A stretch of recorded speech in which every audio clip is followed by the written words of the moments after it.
Hero bakunzi b'ikinyamakuru cya Television Izereko aho muri hose mumeze neza kandi Imana ikomeje kuba mugisha ikomeje kubarinda.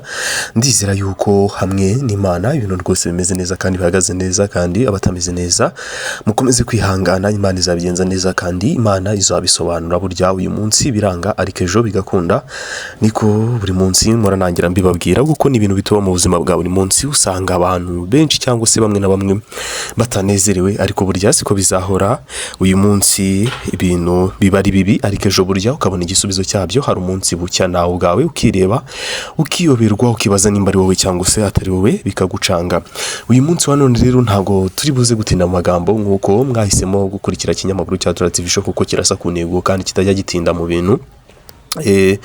Ngira ngo mwese murabizi iby'urubanza rwa Bishop Gafaranga. Twamumenye mu bintu bigiye bitandukanye, ndetse cyane cyane tumubona kuri social media. Ni umuntu utanga ibyishimo, ni umuntu ugira amagambo y'ubwenge.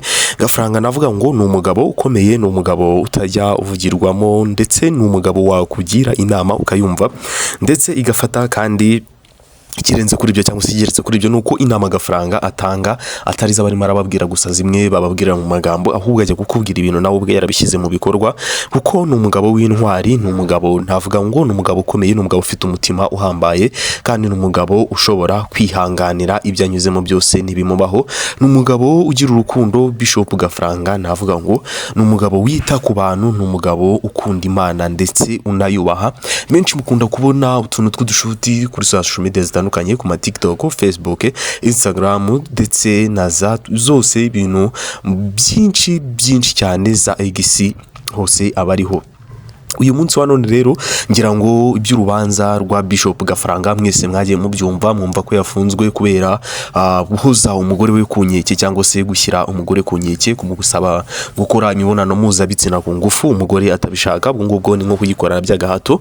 Ubwo bivuga yuko Gafaranga ngo yamuteye ivi hanyuma akatsa imodoka akigendera. Niho intangiriro z'urubanza zose zavuye, ubwo Annette Murava cyangwa se umugore cyangwa se Madamu Bishop Gafaranga ubwo bari barimo barabana atigeze abasha kubyihanganira, ubwo yitabaje irondo ry'umwuga yarangiza bakamugira inama yo kujya kwa muganga. Yajya kwa muganga rero nyuma yaho tuza kubona inkuru ivuga yuko Bishop Gafaranga yaba yafashwe cyangwa se Gafaranga yaba yafunzwe, kuko byari byo kandi byari ibyanyabyo. Nyuma yaho Bishop Gafaranga yagejejwe mu rukiko aragenda arafungwa, maze iminsi ngira ngo ku munsi wo kuburana bahise bamukatira iminsi 30 y'agateganyo.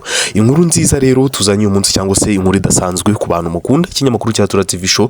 Nizere ko rwose ari ibintu byiza kandi biri buze kubashimisha ku bakunzi ba Bishop Gafaranga. Ndabizi tumukunda turi benshi, bamwe dukumbuye inyigisho ze, bamwe dukumbuye ibiganiro byiwe, bamwe dukumbuye kumubona rwose yishimye. Gafaranga arimo anezeza abantu, arimo asetsa abantu mu bintu byinshi bigiye bitandukanye. Gafaranga arimo atanga inama, turamukumbuye cyane rwose by'umwihariko.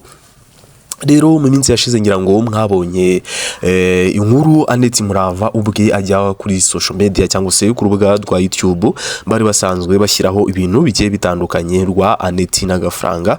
Rwose ngira ngo mwese murabizi, ubwo yatangaje avuga yuko nta kibazo afitanye n'umugabo we ndetse anamukumbuye. Abantu benshi baramukwenye, bamuhinywe nene nyinshi cyane, baramukwena baramuseka cyane. Abantu bamwe bamwita igicucu, abandi bamwita ikigoryi, ariko nyamara burya yari afite impamvu yabikoze kandi yari afite impamvu yabihisemo. Nabwo yapfuye kuza ngo yicare kuri social media abitangaze gutyo gusa, hari impamvu yabikoze. Rero ikintu kituzanye uyu munsi wa none ni ukugira ngo nkubwire ngo urukiko rwa Gafaranga, niyo mpamvu twanze tuvuga ngo ibyiza ndetse inkuru nziza ku bakunzi ba Gafaranga, aho urukiko rwa Gafaranga rwamaze gukurwa mu maboko y'uwari umaze iminsi arimo aruburana. Ngira ngo mwese muramuzi cyangwa se n'abatamuzi mumenyereho, Maître Marceline ni wari umaranye iminsi ikibazo cya Gafaranga, ni wari urimo uramuburanira, ariko uyu munsi rwamaze kugera mu biganza bya Maître Irene. Maître Irene waburaniye Fata ku mavuta, aburanira aba Bruce Melody, aburanira abastari bagiye batandukanye, aburanira aba Davis D, aburanira abastari benshi cyane, ndetse navuga ngo abastari bo mu Rwanda niwe muntu ubaburanira, ko abastari bo mu Rwanda bafite ikibazo ndetse cy'ukuntu bitwara n'ukuntu barimo barifata. ariko navuga ngo Maître Irene ni umuntu umaze kwandika izina rirerire, izina rinini cyane mu kuburanira abastari, kandi urubanza rwose aburanye Maître Irene byanga bikunda agomba kurutsinda. Ngira ngo ni nabo baburaniye fata ku mavuta muri iriya minsi y'ubujurire, rwose urubanza bahise barumuhereza, kandi ibintu ngira ngo byahise bicamo nubwo fata ku mavuta atarikuwe, ariko byibura ibintu byarasobanutse cyane.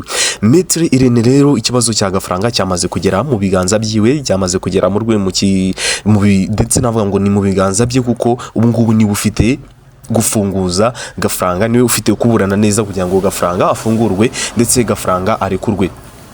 Uyu munsi rero cyangwa se mu minsi gafaranga yaburanyemo nibwo hagaragaye ko rwose gafaranga nta kibazo afitanye n'umugore, ndetse bagaragaje yuko mu madosiye gafaranga arimo araregwamo, hari iriya video impamvu nayikomojeho umugore we yakoze, bayizanye mu rukiko berekana ko rwose Annette Murava yiyemerera ko nta kibazo afitanye n'umugabo we, ndetse gafaranga nawe yazanye izindi mpapuro zihamya yuko cyangwa se zivuga ko nta kibazo afitanye n'umugore we, kuko muri uwo minsi bajya kumufunga nibwo bari bagiye gusinyana ndetse ibintu byose kugira ngo babashe kuba bakishyura ikibazo cy'umwenda bari bafite. Ngira ngo murabizi ya miliyoni y'umuntu uri muri abarega, ndetse bagiye bavuga ngo ni umugore wa gafaranga, ariko nyamara ntago byari byo, ahubwo naho gafaranga yarerewe, ndetse navuga ngo ni nka mushiki wa gafaranga aho yari yakuriye nyuma yuko agize ikibazo cyo kubura umuryango. Uwo mushiki we rero ngo pasi yari yaramuhaye y'umugore bita Francine, niwe waje kurega gafaranga kugira ngo ibyo byose by'ayo mafaranga bize nyine bibe kururu. Niho rero ibyo byose byaturutse gafaranga yamaze kubabwira yuko ndetse n'icyo kibazo kijya kuba bendaga kujya gusinya ku rukiko we n'umugore we Annette Murava kugira ngo babashe kwishyura icyo kibazo cy'umwenda bari bafite. Rero baraburana ndetse baburanye inkundura, baburana ibintu byiza, urubanza rusa nkaho barusubitse. Nanone uyu munsi wa none ndagira ngo nkubwire ngo uyu munsi uko byagenze, gafaranga azaburana ku itariki 11 nibwo urukiko ruzaba, ndetse nibwo azaburana byimbitse ndetse by'umwihariko. Gafaranga ku itariki 11 z'uku kwezi kunguku turimo, kwezi kwa karindwi, sinzi igihe biboneye, ariko azaburana ku itariki 11 z'ukwa karindwi. Impamvu navuze ngo inkuru nziza ni ukugira ngo mubwire ngo ikibazo cyangwa se urubanza rwamaze gukurwa mu biganza bisa nkaho, sinavuga ngo bigende bite, ariko ubifata uko bishaka gusa, ariko ikibazo cyamaze kwemerwa gushyirwa mu biganza bya Maître Irene. Maître Irene rwose uburanira abantu bigakunda, Maître Irene uburanira abantu bikagenda neza, ndetse nacyo gihe ngire ngo nkubwire ngo humura, wowe ukunda gafaranga, wowe ukumbuye gafaranga, ibintu bizasobanuka, ibintu bizamera neza. Ngira ngo murimo murabibona hariya rwose gafaranga yarameze neza kandi yari yishimye, yari afite ibyishimo, nubwo biba bitoroshye. Burya nta kiza cyo kuba muri kasho, nta kiza cya kasho, ariko rwose ku bakunzi ba gafaranga muhumure, mwitege ibintu rwose bigiye kugenda neza ndetse bigiye gusobanuka. Ubwo ikibazo cyamaze kugera mu biganza by'umuntu ubishoboye ndetse by'umuntu uburana rwose, naho byaba navuga ngo bigoye, ariko araburana ibintu bigasobanuka ndetse ibintu bikagenda neza. Rero bakunzi b'ikinyamakuru cya Tora TV Show, nizere ko rwose iyi nkuru harayigukuye ndetse hari naho ikugejeje, kuko mu buzima tuberaho kugira ngo twige, tuberaho mu buzima kugira ngo dukore, kandi mu buzima tubaho kugira ngo tugire aho tugera ndetse tugire naho tugera twageza abandi, kugira ngo tubashe kugira icyo twimarira, nabo bazagira icyo bimarira kugira ngo nawe bakimarire abandi. Ngira ngo ni nayo ntambwe Bishop Gafaranga ajya gufungwa yari yamaze gutera, niyo ntambwe yari yateye kugira ngo yatangiye kugenda afasha abantu abasanga mu ngo zabo, ndetse mu bushobozi buke yari afite akajya gusura abantu, abashyiriye ibyo kurya ndetse n'imyambaro n'imyenda byose akabibashyira. Rero wowe wakurikiye ikinyamakuru cya Tora TV Show, sinabura kukubwira ngo jya wirinda kandi wubahe, wirinde abantu bose baguteza ibibazo ndetse bakaguteza amakimbirane, uzirinde kuba wajya muri kasho gusa igiye kuza ntago umenya uko yaje. Mwirinde se kibi kandi mwirindane n'ibyo byose. Wowe wabugeze ku kinyamakuru cya Tora TV Show ari ubwa mbere, ndagira ngo nkwibutse cyangwa se nkwisabire ko wakanda subscribe, like, share na comment, kuko bidutera imbaraga zo gukora cyane kandi bidutera kuba twagira aho tugera n'icyo twakimarira, ndetse inkuru zacu zikajya zikugeraho buri munsi umunsi ku wundi. Kandi iyo wakoze like ugatera comment, ibyo ngibyo biradufasha, kuko bituma dukora cyane ntavuga ngo nibyo biduha support, nibyo bitumotiva, nibyo bituma twumva yuko turi kumwe n'abantu kandi tugomba gushakira inkuru umunsi ku wundi, kuko yakanze subscribe uyikanze kugira ngo ujye uhora ibintu byiza ndetse binejeje. Ngaha rero n'ubundi sinaba kukubwira ngo kanda subscribe, ukore like, share na comment, gusa naga ari tegeko n'ubusabe. Mukomeze kugubwa neza kandi Imana ikomeze kubandindira, duhurire mu zindi nkuru zigiye zitandukanye. Umukiza akomeze kubandindira. Shalom.